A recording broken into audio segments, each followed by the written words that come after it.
सो हम लोग मोशन पढ़ने वाले हैं, तो कौन सा मोशन पढ़ रहे हैं हम लोग? We are studying motion only in one dimension, यानी we will study two dimensional motion but that will be a separate unit after this unit. But अभी जो हम लोग पढ़ रहे हैं that is motion in one dimension. So motion in one dimension का very common example would be generally the trains. Trains move करती है तो वो बहुत कर्व्स कम आते हैं, ट्रेन का ट्रैक हमेशा क्या होता है? स्ट्रेट होता है, ठीक है। तो अगर आपकी बॉडी का मूवमेंट किसी एक स्ट्रेट लाइन के अलोंग ही हो रहा है, इस पे चाहे चीज आगे जाके पीछे आ रही हो, आगे पीछे हो रहा है, that is not a problem. But सारा मोशन किस में है? इसी लाइन में है। So that motion is what? Motion in one dimension. So we are going to study the motion in one dimension, हम सबसे पहले पढ़ेंगे। उसके बाद हम पढ़ते हैं motion in two dimension. Motion in two dimension का मतलब क्या है? जमीन पे कोई चीज, गाड़ी ऐसे जिगजैग भाग रही है, कुछ चल रहा है, that is motion in two dimension, ठीक है। ग्राउंड पे कोई चीज चल रही है या किसी चीज को आप ऐसे फेंकते हो तो उसका मोशन जो होता है वो ऐसे, कोई ऑब्जेक्ट यहाँ से ऐसे जा रहा है, तो उसको हम लोगों ने क्या किया? वो टू डायमेंशनल मोशन है, ठीक है। कोई बर्ड फ्लाई कर रहा है, कुछ कर रहा है और थोड़ा रैंडमली कर रहा है, जैसे ऐसे स्ट्रेट लाइन में, यानी वो टेक ऑफ कर रहा है फ्लाइंग के लिए, तो वैसे स्ट्रेट नहीं करते हुए थोड़ा ऐसे ऐसे ऐसे ऐसे फ्लाई होते हुए जब जा रहा है, हाइट भी वर्टिकली गेन हो रही है जनरली, तो that motion becomes motion in three dimension. तो motion in two dimension and motion in three dimension पढ़ने के लिए पहले हमें पढ़ना जरूरी है मोशन इन वन डायमेंशन। तो पहले हम पढ़ेंगे मोशन इन वन डायमेंशन। अब मोशन, ये चीज समझने के लिए मोशन का मीनिंग क्या होता है? Motion means movement. तो अब किस तरीके से मूवमेंट हो रही है, क्या हो रहा है, इसको समझने के लिए we define a few terms. तो first term that we define, that is called as distance. The first term that we define is called as distance. So it is the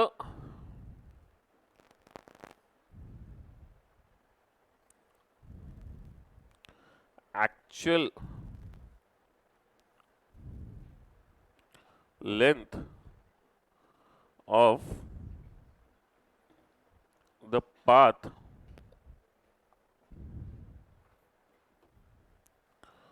followed. So it is the actual length of the path followed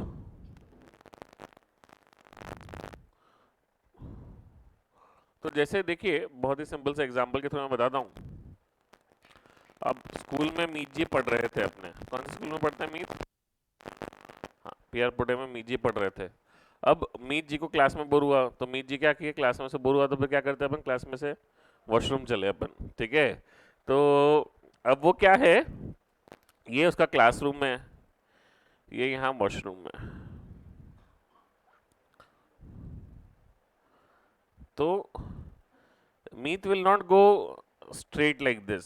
अच्छे बच्चे जैसे ये ऐसे straight नहीं जाएगा classroom से washroom.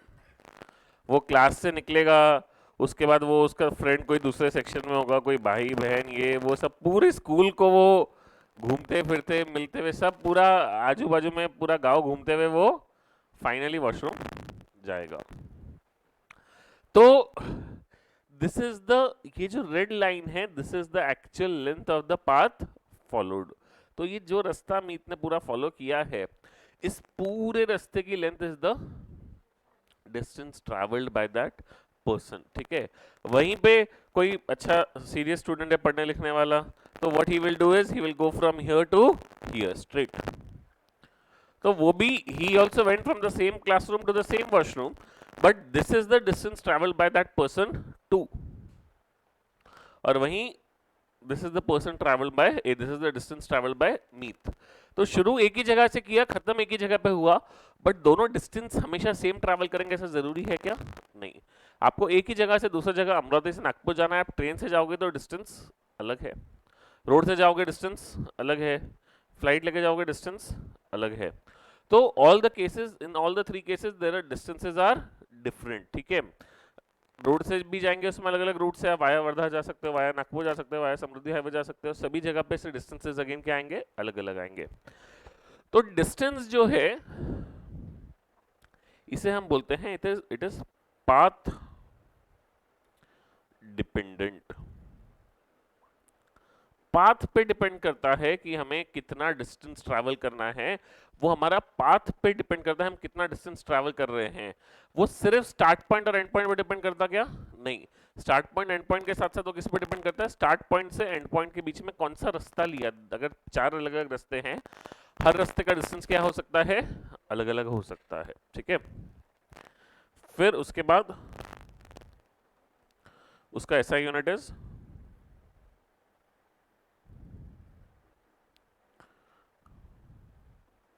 उसका ऐसा यूनिट इज मीटर्स, और it is a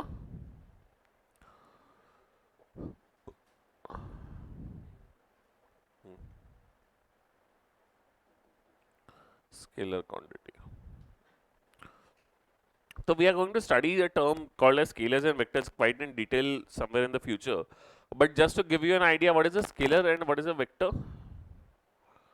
What is a scalar?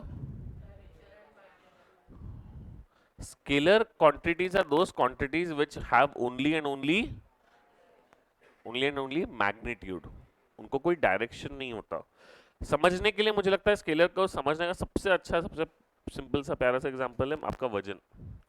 आप वजन करने के लिए वेइंग मशीन पे खड़े हैं, अब आप मास जब गिन रहे हैं आपका वेइंग मशीन पे, तो you are watching towards north या टुवर्ड्स ईस्ट या टुवर्ड्स वेस्ट या टुवर्ड्स साउथ, या आपको सीधा लटकाया कि उल्टा लटकाया, उसके बेसिस पे आपका मास चेंज होने वाला है क्या? नहीं, मास को डायरेक्शन से कोई फर्क नहीं पड़ रहा। Mass is dependent on the matter in the body, उसमें डायरेक्शन का कोई रोल नहीं है कि नॉर्थ में इतना मास आ रहा है, साउथ में इतना मास आ रहा है, तो डायरेक्शन पे डिपेंडेंट है क्या? नहीं।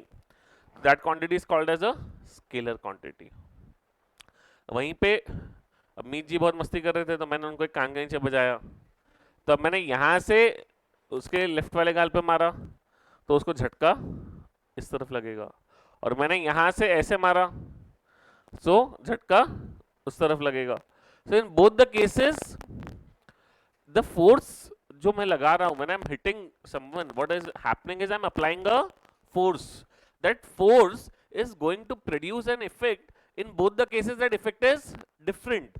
ऐसे हिट करने पे इधर गिरेगा, इधर से हिट करूंगा तो it will fall in the opposite direction, both are having a different effect. तो व्हाट इज रेलेवेंट इज मैं हिट कर उतने से ही रहा हूं, शायद 10 न्यूटन से ही हिट कर रहा हूं, इधर से भी मैं 10 न्यूटन से ही हिट किया, बट दोनों अलग अलग इफेक्ट प्रोड्यूस कर रहे हैं। क्या फर्क है दोनों में? डायरेक्शन। तो force is a quantity which requires both magnitude as well as direction.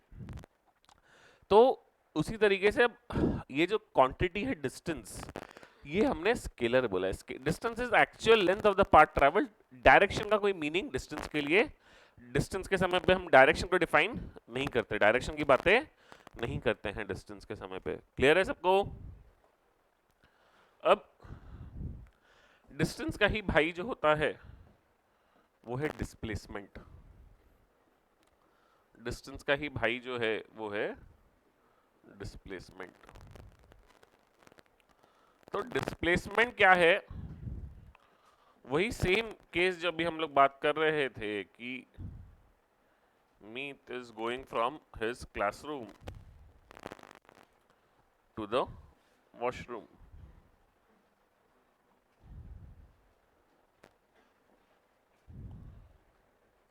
अब लेट्स से कि Meet follows this path to go from the classroom to the washroom, and with me there is Abhas in his class, he follows this straight path.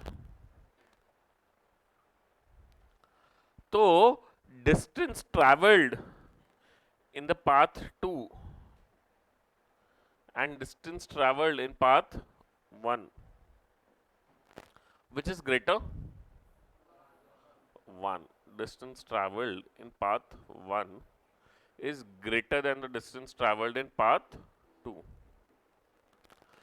But मैंने distance तो compare किया, but अगर मैं ऐसे सोचूं तो actual में जो मूवमेंट हुई है, शुरू एक ही जगह से किया, पहुंच एक ही जगह पे गए, तो अलग अलग रास्ते फॉलो किए तो डिस्टेंस अलग अलग है, but there are some things which are similar, क्योंकि स्टार्ट पॉइंट भी वही है, एंड पॉइंट भी वही है, तो स्टार्ट पॉइंट वही है, एंड पॉइंट वही है, तो व्हाट इज सेम, तो इसको डिफाइन करने के लिए we defined a new term called as displacement. ठीक है, तो डिस्प्लेसमेंट के हम लोग दो तीन अलग अलग डेफिनेशन अलग अलग फॉर्म्स में लिखते हैं। तो डिस्प्लेसमेंट का एक लिखा जाता है, it is the length of the shortest path joining initial and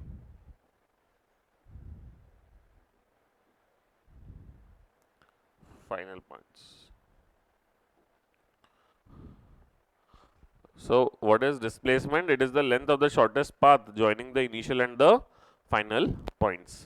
Yeah, it is the straight line distance between the initial and the final points. So basically ये केस में अगर मेरे को डिस्प्लेसमेंट लेना है तो ये स्टार्ट पॉइंट है, ये अगर एंड पॉइंट है, तो मैं स्टार्ट पॉइंट से एंड पॉइंट को ज्वाइन कर दूं, तो ये जो लेंथ आएगी, this length will be my displacement.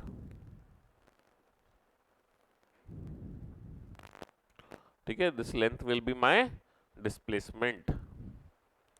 तो it is the length of the shortest path joining the initial and final point. और दो पॉइंट को ज्वाइन करने वाला जो शॉर्टेस्ट पाथ है वो हमेशा कौन सा होता है? स्ट्रेट लाइन वाला ही पाथ होता है। स्ट्रेट लाइन वाला जो पाथ होता है that is the shortest path. अब डिस्प्लेसमेंट जो मेजर किया जाता है, डिस्प्लेसमेंट भी एक तरीके से लेंथ है, तो लेंथ किस में मेजर करते हैं हम लोग? ऐसा यूनिट इज मीटर्स। तो डिस्प्लेसमेंट मेजर करना है तो हमारा ऐसा यूनिट क्या है? मीटर्स है। डिस्प्लेसमेंट के लिए ऐसा यूनिट इज मीटर्स। क्लियर है? तो डिस्प्लेसमेंट के लिए ऐसा unit is meters. It is a vector quantity. तो डिस्प्लेसमेंट क्या है? स्टार्ट पॉइंट से एंड पॉइंट डिटरमाइन कर रहा है। तो अगर ये स्टार्ट पॉइंट है तो यहां से कोई नॉर्थ में गया तो that is a different story, and if someone comes to the south that means different. ठीक है, इसमें इनका एंड पॉइंट जो रहेगा वो क्या होगा? चेंज हो जाएगा डिपेंडिंग ऑन द डायरेक्शन। तो इसके लिए हमने बेसिकली, ये हमारे ऊपर है कि हमने किस चीज को कैसे डिफाइन किया है। तो हमने डिस्प्लेसमेंट को कैसे डिफाइन किया? We have defined it as a vector quantity. We take the directions also. Displacements are always accompanied with directions. Clear है? बहुत बढ़िया। अब डिस्टेंस और डिस्प्लेसमेंट के कंपैरिजन में एक छोटी सी चीज और होती है। Distance is always greater or equals to the displacement. तो distance is always greater than और equal to the displacement. Distance हमेशा क्या होता है? ज्यादा ही होता है या बराबर होता है किसके? डिस्प्लेसमेंट के। ठीक है, तो डिस्टेंस ज्यादा क्यों होता है? आप सोच के देखिए ना, कोई यहां से शुरू कर रहा है, यहां पे पहुंच के खत्म हो रहा है, तो या तो वो सबसे आसान तरीका कहाँ है, कहां से कहां कहीं पे भी जाने का, that is the straight line path, start से एंड। अगर आप स्ट्रेट लाइन पाथ से नहीं जाएंगे, आप घूम के जाएंगे, तो हमेशा वो लेंथ क्या होगी? ज्यादा होगी, कम होगी? ज्यादा होगी। तो डिस्टेंस क्या हो गया? अगर मैं ऐसे घूम के गया तो ये डिस्टेंस हुआ, और घूम के गया ऐसे तो ये डिस्टेंस हुआ। तो डिस्टेंसेस हमेशा क्या होंगे? ज्यादा होंगे अगर आप घूम के जा रहे हैं तो। किससे? डिस्प्लेसमेंट से। क्योंकि डिस्प्लेसमेंट क्या होता है? स्ट्रेट लाइन होता है, शॉर्टेस्ट पाथ होता है। बट मैंने सिर्फ बड़ा नहीं बोला डिस्टेंस को, हमेशा इक्वल भी बोला। इक्वल कब होगा? जरूरी थोड़ी है कि घूम के ही जाए, स्ट्रेट चला गया यहाँ पे। जब स्ट्रेट गया तब क्या हुआ? Distance is equals to displacement. और जब घूम के गया तब distance is greater than displacement. घूम के गया तो कौन बड़ा है? डिस्टेंस बड़ा है, डिस्प्लेसमेंट छोटा है। और सीधा गया तो displacement is equals to displacement. और इसमें हम लोग बोलते हैं डिस्प्लेसमेंट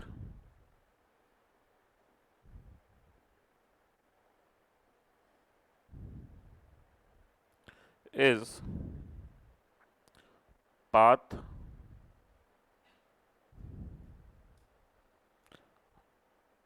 independent. मैं यहां से यहां गया, अब मैं ये वाले रास्ते से घूम के गया, डिस्प्लेसमेंट क्या होगा? स्टार्ट पॉइंट से एंड पॉइंट को जोड़ दो। कोई ये लंबे वाले रास्ते से घूम के गया, डिस्प्लेसमेंट तो क्या रहेगा? स्ट्रेट यही वाला। कोई यहां से इधर होके पूरा गांव घूम के फिर वो इधर से इधर गया,